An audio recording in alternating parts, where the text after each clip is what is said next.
The truck was traveling at speed when it took a corner in the city of Tuxtla Gutiérrez, southern Mexico. It flipped onto its side and plowed into a pedestrian bridge, taking off the top of the cabin and completely destroying the trailer. There were 166 people crammed inside. 54 died, 58 were injured. Mothers and fathers, children and teenagers. The rest, including the driver, fled. The people on board, mainly from Guatemala, being smuggled to the US. People like this man. Agarró la vuelta y por el pesor de las personas que veníamos dentro y en la vuelta nos fuimos todos. Y bueno, el tráiler no pudo retener la fuerza de las personas, el peso. Pues nomás ya se volcó ahí. Most of those in the truck were from Guatemala. Would have spent a few days in safe houses in the state of Chiapas. First, the accident happened here in the state capital, Tuxtla Gutiérrez. They were en route to the US border over 1,500 miles away. The numbers of people heading to the US's southern border this year puts our own 23,000 channel crossings in perspective. This is the scene in Mexico City a few days ago.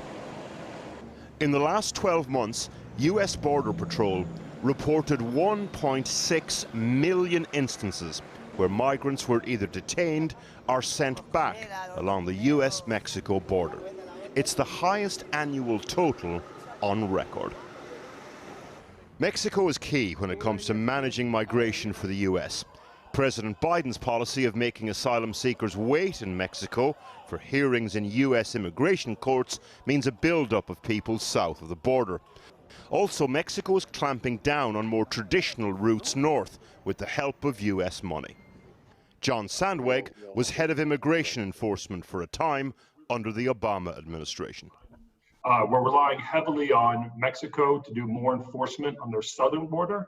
And unfortunately, when you as an unintended consequence of that enhanced enforcement, what you're seeing is that Central American migrants are taking even greater risks in their effort to get up to the US border. So instead of taking buses or trains up north to the US border, we're now seeing people packed into these tractor trailers in an effort to smuggle themselves up to the border. And it's incredibly dangerous, and this is tragic accident really is a byproduct of that danger. Across the world next year, the struggle will continue to secure borders safely. The American midterms in November, for example.